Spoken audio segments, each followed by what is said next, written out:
What's going on, everybody? It is Noah. In today's episode of the R.I.S.E method, I want to talk about me.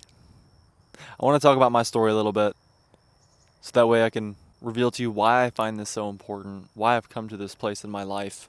And hopefully, in doing so, you resonate with some experiences and it can help you to effectively shift and to bring about, actualize that ideal reality that you desire, whatever that might be, in business and relationships and your spiritual growth and feeling more peace, whatever that is.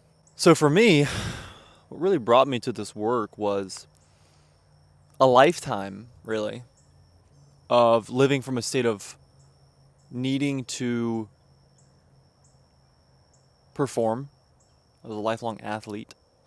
Um, Played baseball all my life, football, basketball, through high school and even into college. So I played baseball in college. And throughout that, and I would say this extends beyond just athletes, really to all of humanity today, most of humanity today, where in this upbringing I was consistently focused on the external, the results appearing in the external.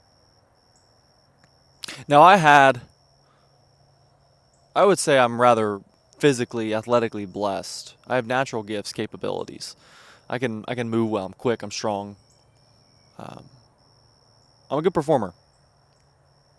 But what always held me back, and I remember actually being 12 years old, 11, 12 years old, something like that. And I remember sitting down with my dad and we were going through this book called The Mental Game of Baseball. And I remember doing these exercises with my dad because it became apparent that my performance was deterred solely, primarily, by my mindset, my beliefs. And to kind of pivot with that, I was also raised in the church. I was raised believing in God, listening to scripture, going to church, and actively engaging in church and community. I was a member of the worship team when I was in high school, and I'd go to small groups. So it's always been a very important element of my life, and I maintain that relationship with God, with my higher power, the source of all life. And any any spiritual discipline, let's say any religion, right? It's premised on faith and belief. Because belief is so important in that, and I was struggling with belief in myself in baseball and in my sports performance because I was again so focused on external results that if I didn't see the change happening outside in first, then I wasn't working hard enough. I wasn't doing enough. And in one sense, that could be true. Really, I wasn't working smart enough, you could say. I had to fine tune some programming, some training here and there. But over time, it led to this pattern through high school and in college even, led to this pattern of needing to insistently work and grind and do more than anyone else to be the best. So I would spend countless hours, by myself in the batting cages or in the weight room. Um, when I was playing football, it was on the field doing agility drills by myself. Because I wanted to put in the work. I wanted to work harder than everyone else. Because I was taught that was valuable. But I wasn't taught working smarter. Working hard and working smarter is what's valuable, not just working harder. Because if you're doing the same things over and over and over and over again and not fine-tuning your approach, or you're just getting the same results, right? That's insanity. It's doing the same things over and over again, getting in the same result, or expecting a different result. So I was, noticing how hard I was working, and it wouldn't add up. It wouldn't amount up because I thought that if I had just changed everything out here, that would confer the success, when in reality, it starts in here. And coming from a background of faith, you'd think that would be first nature for me. But time and time again, I would experience this letdown, this setback, and with that came a lot of shame in myself, a lot of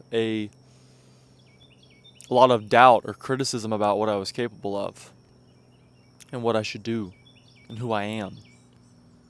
So it got really existential. Any athletes listening to this, I'm sure you can relate.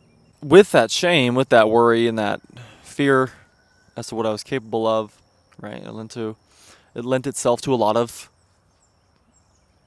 exploration of my inner world, right?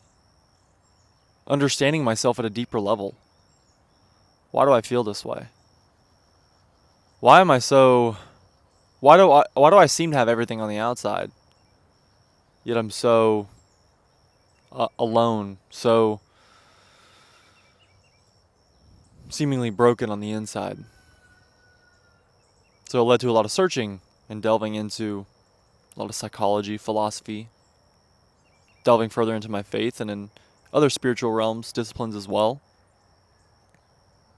And that led me to ultimately understanding and seeing the relationship that we have with this creative source of life and what that really is within us. The creative power, the creative force of God, that is God, lives in us. The kingdom of heaven is within us and acts through us, as us.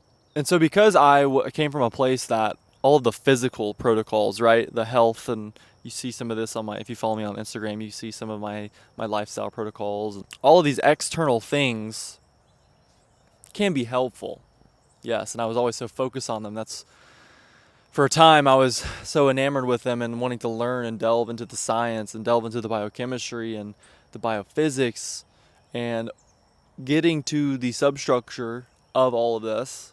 It comes back to recognizing that most of matter is space. It's immaterial. It's energetic.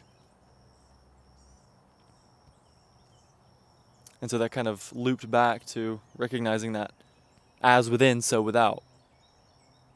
What you believe to be true about yourself, about the world, your perceptions create how you experience life. When you change the way you look at things, the things that you look at change. That isn't just a arbitrary idea. Think about that. When you change the way you look at things, the things you look at change. You actually alter reality based on how you perceive it. Light can exist both as a wave and a particle. Wave-particle duality. What determines that is the observer, how it's set up in an experiment to be perceived. And so we've been afforded that power as human beings, as these little gods living in the creation of big God, source, life, infinite intelligence, the all. So after my collegiate career of sports had ended, which was kind of for me like a formal closing of that book, I still play pickup games of basketball and some baseball here and there. But after that point, and after having already delved into these teachings, these writings, these concepts of reality creation, of living from the inside out, Joe Dispenza was another big one for me that I read, Becoming Supernatural. I remember reading that when I was about 20. And the meditations listed in that were profound and had a massive effect on helping me to cultivate this internal locus of control a little bit better. Now that has brought me to this point from that time since of having built that muscle of mindfulness again and again, returning to my internal state and noticing how my internal state creates my external reality. That has led me to formulate the R.I.S.E method, because it is a simplified 4-step process that encapsulates the alchemical process, really. what alchemists were seeking when they were looking for this transformation of matter, because they were what they were doing, and you can read Carl Jung in his work on alchemy about this. It was a projection of their internal state onto the material world, similar with astrology as well. But what alchemy was doing is there was a projection of their internal state onto the material world, and they were seeking this transformation of material things, yes, okay, transmuting lead into gold. What it also outlined was a psychic process of transformation. Okay, and so it can seem very esoteric and distant from our modern language. But this is an eternally recurring it's an archetypal pattern. It's an archetypal experience. It's analogous to the hero's journey. Okay, a death and a rebirth, essentially. Being able to die off to your old self to then adopt the new self. That's the simplest way to put it. And so that led me to creating the R.I.S.E method, because it is a step of realization or recognition of what no longer serves you, to then release and let that die off, to imagine an ideal future for yourself, a new way of being, and surrender to that in the now, and embody that, and to simply live that truth going forward, to live with the confidence going forward that you are the person that you desire to be. So if you're still with me at this point, thank you so much. I'm glad this has been resonating with you, or you've been curious enough to stick around. Be sure to leave a like and to subscribe. I didn't really have a plan going into this. I'll say one last thing, that when it comes to building a purpose, I think purpose and meaning is so foundational to carrying us through the hardships of our life. I was just having a conversation with a brother about this last night. Friedrich Nietzsche has a quote that says, "He who has a strong enough why can endure any how." So when you have a why that's strong enough, a purpose, that will carry you through any of the resistance that might come up when you're living or noticing old patterns begin to appear in your life, or behavioral patterns begin to appear. Old ways of being pop up. When you have a strong enough why for why you want to change, for the change you seek, for the transformation you seek in your life, for what it is you actually want, that will in effect sustain you and help you to persist through that challenge. And to not only persist, but to embrace and acknowledge that challenge as helping you to refine your vision, to get really clear and to bring that about even more so, to become more true to that vision, and to detach from what no longer exists, because it's in the past. What's in the past no longer exists. And one of the ways by which you cultivate that purpose and solidify and strengthen that foundation is by recognizing the areas of your life where you've experienced massive challenge. And there's been a lot of pain. There's been a lot of struggle and trial for you, because you understand the pain or the struggle that someone else is going through when you're looking to help someone in the same way. You've been there. You know it. So consider that. I'll leave you with that. To consider the areas of your life. Maybe there are areas that you've been afraid to look at. But I'm here to tell you that what you embrace, you erase.